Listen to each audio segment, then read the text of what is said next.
所以来看伫婚姻的消息，虽然讲即摆还未开学，但过咧婚姻有一个国中哦，伊伫开工日就出现咧校规的争议，未经开学就出现校规的争议，因为咧校规针对即个头毛要安怎剪，要安怎加，即个女学生的内衫的色水安怎规定，袜啊长度嘛做限制。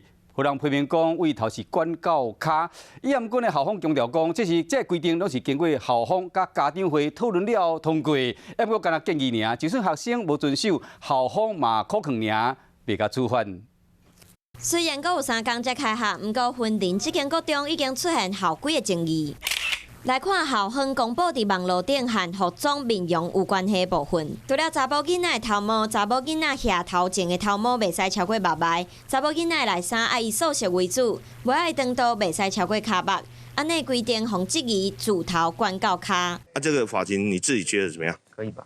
可以啊。有染发吗？你们班上？没有。家长的建议，那我们在会议当中也提议，完全没有因为服装仪容规范去惩罚。另外，阁有民间团体普文质疑，有在校生因为成绩无好，互体罚，减1分拍一个，拢是小可代志。